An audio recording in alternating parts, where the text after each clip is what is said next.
folks, I'm Woody. Welcome back to the shed, the home of the Moss Trooper Minisport and the Burnley Flying Circus. Things are a bit quiet here at the moment. It's the season for snow and rain, mud and mist, and a complete lack of incentive to get airborne unless you've got enough motivation to make that little bit of extra effort.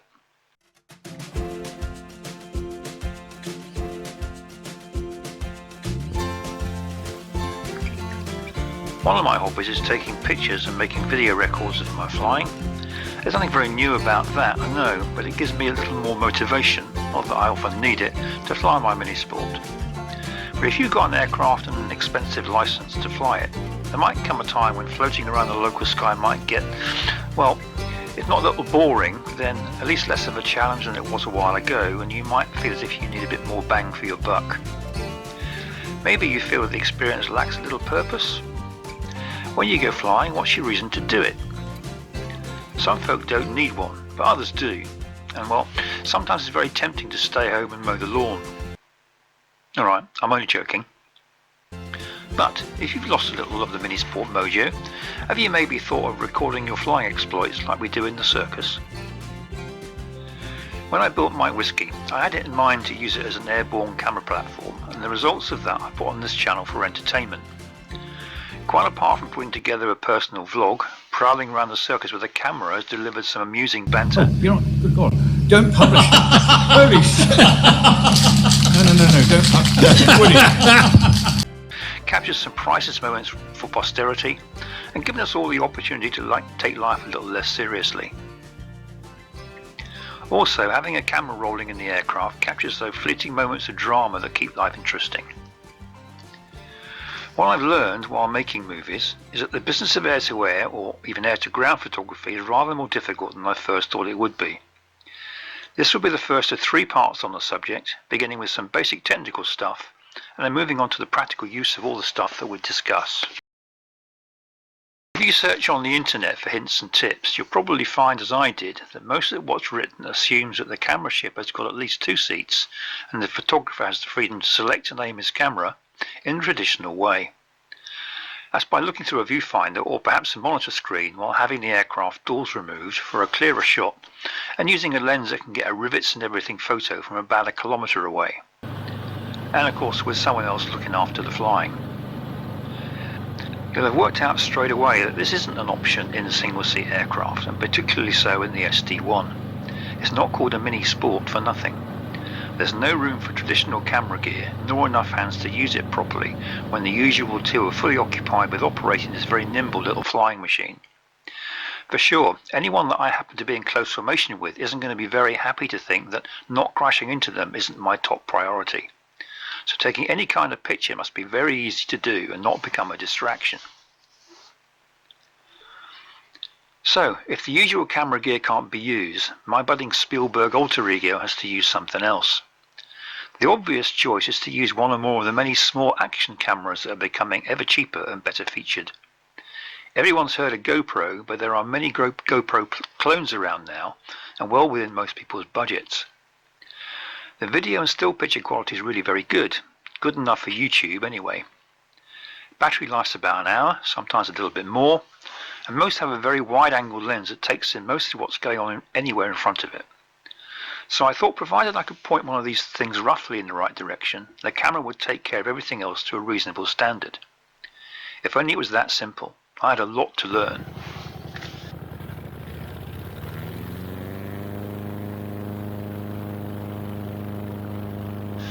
Most of what I say now concerns making video. Stills photography from the aircraft requires a slightly different approach, so perhaps we'll mention some of that in passing, but this episode is mainly about movies and the way to get set up for making them. Before we get into the practicalities, let's look at the basic equipment for the SD1 or any other solo shutterbug. Over the past 2 years, I've used a good variety of action cameras, from the very basic to the much higher spec 360 cameras. All have their place in the production of the videos I put onto the channel, but some produce better results than others. You'd be excused for thinking that the more expensive units do a better job, but if you aren't very technically minded or don't have the time to understand their more advanced features, you're not going to enjoy using them. The results are going to be disappointing, and they'll soon stay at the bottom of your flight bag forever. Sometimes too, the more basic cameras only have a limited number of recording options which are tuned to the quality of the CMOS sensors they use.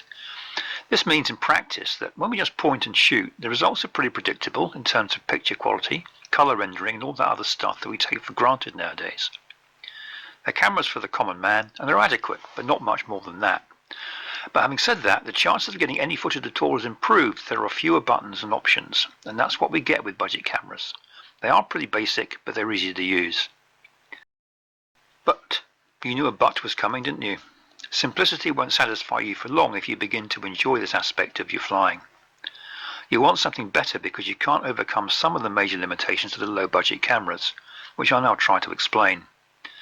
Please excuse me if you know all this already. I mentioned the CMOS sensor. This is the hardware inside the camera that basically sees and takes the pictures, and video is simply a whole load of still images seen in quick succession, like a kid's flip book. If the CMOS is the camera's eye, then the eyelid, the thing that produces those rapid successive images, is the shutter. The faster this eyelid blinks, the more separate images will be produced and recorded every second. Because this shutter isn't a physical thing like in your old SLR, but a software-driven process, the CMOS gets its pictures in the order the shutter opens, and this isn't a linear process, like an old-fashioned global shutter. It's a top-to-bottom operating shutter, and it's termed a rolling shutter. The way it gathers information looks a bit like this. And the difference between the two looks like this. This doesn't matter if we're taking still images, since we only need to blink once. The video needs a lot of blinks per second, and while the shutter's blinking, it's also moving and recording another image very quickly after the previous one. Now add to that the fact that the subject, what we're filming, is also moving, and there's a lot going on.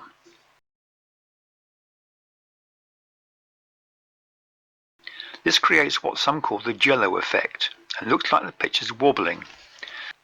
With the jello, otherwise known as the rolling shutter effect, the images are sharp but unstable. With camera shake, which we'll look at later, the images are blurred. If you get the two combined, we finish up with a bit of a visual mess, as you can see here. This is where the cheaper cameras fail to deliver, because they're more often than not using an automatic process to working out what shutter speed to use for the available light, given that the images will be recorded at a fixed blink rate of between 25 and 30 frames per second. Don't worry about what that means for now, but the speed of each blink, the shutter speed, will decide how long each frame is exposed to the light, and will often be very short. In numbers terms, it might be in the region of 1/250th of a second, but probably much faster, say 1/500th or even quicker than that in bright sunlight, which is where we prefer to be flying, right? This means that the interval in time between the images is much greater than if the shutter speed was, say, much slower at 1/60th of a second. Because we're blinking very quickly now with our rolling shutter, it'll record each successive image, I should say, of our moving scene with a considerable gap between each one, as we blink 25 to 30 times a second, but each blink is very quick. It's this that produces the jello effect. See how the scene's wobbling, as if it's in jelly? Because the individual frames are separate in time by quite a lot, this can also show up as a jerky video which is unpleasant to watch. There's no motion blur here, it's only flicker. You can see here the cameras move quite a lot between each opening of the shutter because the shutter speed is high. Because we're missing the bits of the scene in between, it looks jerky. Now this can have advantages if you want to grab a still image from the moving stuff, because each small bit of the video will be sharper than if we'd set up for a slower shutter speed. The still won't be great quality, but okay for WhatsApp, I guess. We'll look at this feature later in the series. So, the jello effect. It's important to us because this is a very common thing that's seen in a lot of airborne video. You might not mind it, right? But have a look at this footage that doesn't have that distracting effect. Is it more relaxing to watch? Does it better reflect what you saw when you were flying? I think so. So how do we achieve it?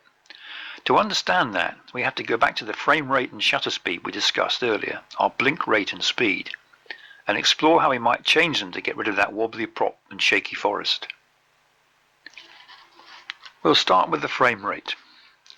Hollywood producers determined, about 100 years or so ago, that the flicker rate that the human brain is most comfortable with is about 25 to 30 frames per second for normal moving pictures.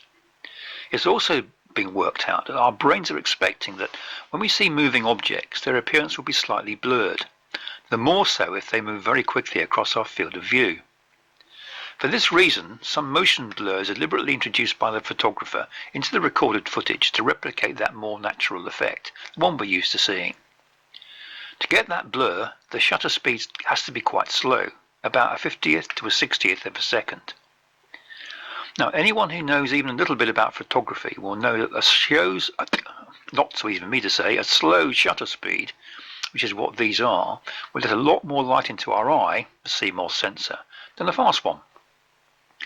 This will, if not controlled, lead to an oversaturation of the CMOS and an overexposed video, and that isn't good.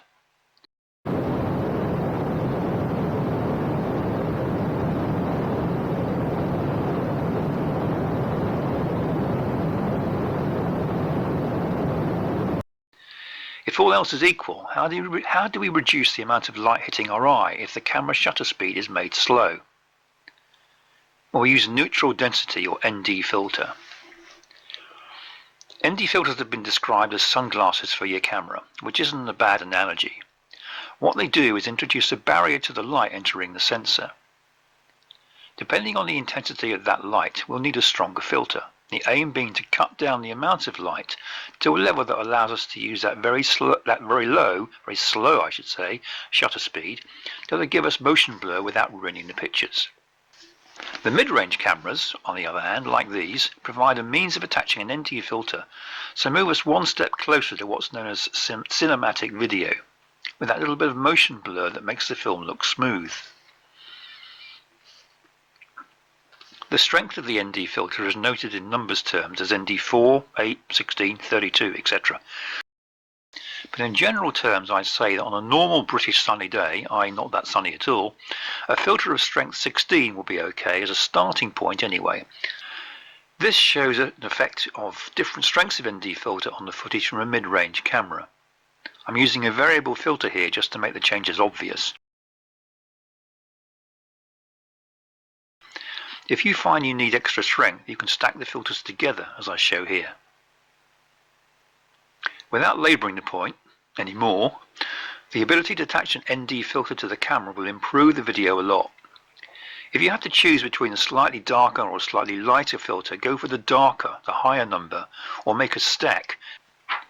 The result can be fine-tuned on the computer later, but it's almost impossible to rescue footage that's too light, that's overexposed, in post-production, so go dark rather than light.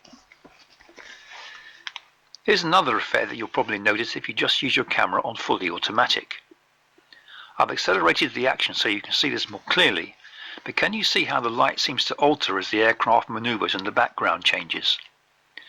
This annoying lighting change is the result of letting the camera choose its own white balance, which is basically the color temperature of the light hitting the sensor. This will vary on the time of day, but that's not really important to us, other than shooting towards the end of the day will give us a rich, warm color to our footage if that's what you want. What is important is the constantly changing light quality as we fly around. Sometimes with patchy clouds, sometimes with the aircraft itself in shadow of its own structure, or sometimes a rapidly changing color background, particularly if you do aerobatics. If the camera wasn't moving, this effect wouldn't be so noticeable, but we might want to reduce it somehow. The way to do this is to force the camera to use a white balance setting of our choosing. I set 5500 all the time, but if your camera doesn't have that level of finesse, it should offer you a few average values, so just choose sunny. Autofocus, generally a good thing. But given the wide field of view of an action lens, there can be a lot of stuff close to the lens that we aren't interested in seeing, and our brain just filters it out. Unfortunately, the camera isn't that smart, so it can't do that on its own, and it's quite possible the great video you think you're getting turns out a bit like this. There are a number of solutions to this, but the simplest is to force the camera to focus at infinity by keeping the very close stuff out of the shot. Even if you do that, if you shoot through a dirty or scratched canopy or into sun, you'll struggle with autofocus. Zoom. There are two types, digital and optical. Most action cams have digital zoom because they have a fixed lens. Digital zoom just makes the subject bigger by making the pixels bigger, and it'll just look fuzzy around the edges, making the quality of the video so poor it isn't worth bothering with. Optical zoom, on the other hand, is what we want to use, but it's only available if we use a compact camera with a movable lens. Worth remembering too that unless the camera's rock steady, the tighter the zoom, the more any shake is obvious, and given the platform we're mounting it on, well, avoid it if possible and just get closer. The one time I will use it is in close formation for the reason that I'll cover shortly in part 2. ISO, or ISO, it doesn't matter what it stands for. What it means to us is the graininess of the images we collect. A high ISO, 400 and above, would allow us to shoot in low light conditions, but we get a degraded image as a result. Since we won't be concerned with flying around in the gloom, we need to get the best result we can. So without getting too technical, just set ISO 100 in manual and accept the resulting limitations, which for our purposes are negligible anyway. In part 1 of this series then, we've examined some of the cameras we might use for air-to-air photography and a few of their limitations. How we mount them in or on the airframe will clearly affect the quality of what we capture, and that's what we'll be looking at in part 2. Mainly how to point the camera at the subject. So I hope you've enjoyed it, hope you find it useful, and see you in part 2. Bye.